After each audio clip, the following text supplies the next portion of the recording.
ये हमारा गत वर्ष बेंगलोर में इंडियाना यूनिवर्सिटी ऑफ पेंसिल्वेनिया के साथ एक एमओयू साइन हुआ था हिमाचल प्रदेश यूनिवर्सिटी का। उसी के तहत एज ए फॉलो एक delegation headed by Kanika Chaudhary. Miss Kanika Chaudhary is a special envoy of Commonwealth of Pennsylvania of India and UAE की हैं। उनके साथ डॉक्टर मिशेल पेट्रोसी हैं, सीनियर इंटरनेशनल ऑफिसर हैं इंडियाना यूनिवर्सिटी ऑफ, और उनके साथ तीन और डेलीगेशन के साथ जो मेंबर्स आए हैं। उनका मेन पर्पज ये है कि how we can strengthen the research collaboration as well as academia of the university so that it can be helpful for the university in the time to come कि आगे आने वाले समय में हमारे पास NIRF रैंकिंग के लिए और नैक के लिए हमारे को फायदा मिले पब्लिक परसेप्शन में। पहला हमने कोलैबोरेशन किया है रिसर्च में। रिसर्च के साथ जो हमारे यहाँ पीएचडी कर रहे हैं, पीएचडी के स्टूडेंट्स हैं, हम अलाउ कर रहे हैं कि हम जो डाटाबेस बनाएंगे हमारी जो इंपॉर्टेंट बॉडीज है रिसर्च को लेकर के, उसमें उनके एक्सपर्ट्स जो हमारे यहाँ पर सम्मिलित हों, और हमारे यहाँ के हम डाटाबेस अपने एक्सपर्ट्स की लिस्ट उनके पास शेयर किए हैं हमने, उनके पास भेजेंगे ताकि हमारे कुछ एक्सपर्ट्स वहाँ पर सम्मिलित हों।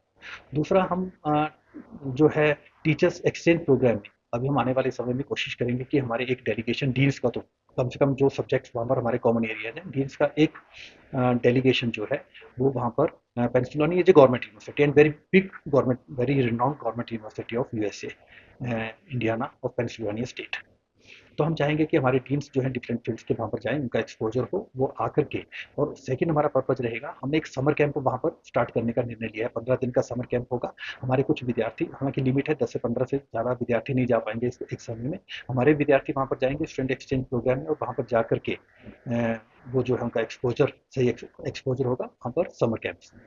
और तीसरा हमने कहा है कि हमारे विद्यार्थी जो यहाँ पर फॉर एग्जाम्पल पीजी कर रहे हैं, एमबीए कर रहे हैं, हमने केंद्रीय विश्वविद्यालय में तो ऐसा किया है कि उनके उनके पास 39 क्रेडिट का एमबीए है। कुछ क्रेडिट कॉमन है, जो क्रेडिट नहीं पड़े वो वहाँ जा करके पढ़ेंगे 6 महीने में, और ड्यूल डिग्री हम देंगे। वहाँ पर हमने अडॉप्ट कर लिया हुआ है। यहाँ भी हम अडॉप्ट करने जा रहे हैं। जब तक ये व्यवस्था अडॉप्ट नहीं होगी तब तक के लिए हमने चाहा है कि हमारे विद्यार्थी एक सेमेस्टर के लिए वहाँ पर जाएं, एक सेमेस्टर के उतने क्रेडिट अर्न करें, और उनको एक सर्टिफिकेट कोर्स जो है 1 साल का वहाँ से मिलेगा। That will be in the shape of value added. और वैल्यू एडिड यहाँ पे आने वाले समय में आगे जॉब्स के लिए, एंटरप्रेन्योरल के लिए वो बहुत बेनिफिशियल होगा। और हम चाहेंगे कि हमारा आने वाले समय में हमारे विद्यार्थी, हालांकि हम ब्रेन ड्रेन में बिलीव नहीं करते हैं, हम तो ये चाहते हैं कि बाहर से विद्यार्थी यहाँ पर आएँ, यहीं रहें, यहीं यहाँ का कल्चर देखें। यहाँ का बहुत रिच कल्चर है, हमारे विद्यार्थी को बाहर जाने की जरूरत ना पड़े। लेकिन फिर भी मैं कहूँगा कि उनके लिए एक बहुत बड़ा एक्सपोजर है, वो वापस भी आ सकते हैं, और उसी एक्सपोजर के साथ वहाँ पर उनके एवेन्यूज भी बढ़ेंगे अगर वो वहाँ पर जॉब भी करना चाहेंगे। कौन सा सब्जेक्ट होते हैं जिनके नाम में एक्सपेंड हमने हमने हमने हमने कई सब्जेक्ट्स लिए हैं। हमने जैसे केंद्रीय विश्वविद्यालय के साथ भी हमने किए, यहाँ के साथ भी किया है। हमने वहाँ पर मैनेजमेंट में किया है, फाइन आर्ट्स में किया है, डिफेंस स्टडीज़ में किया है, लॉ में भी है इनके साथ। और इस तरह के कई फाइन आर्ट्स और इस तरह के कई सब्जेक्ट्स हैं जहाँ पर हमने एमओयू साइन किया है। और जहाँ डीन ज़्यादा कंफर्टेबल होंगे उनके साथ हम पहले स्टार्ट करेंगे। और जैसे मैंने कहा है कि हम आने वाले समय में जितने भी डीन्स होंगे, 4 5 6 डीन्स जिनके डिपार्टमेंट के साथ ये कोलैबोरेशन मैच्योर हो जाएगी, उनके डीन्स का डेलीगेशन हम जो है वहाँ पर भेजेंगे।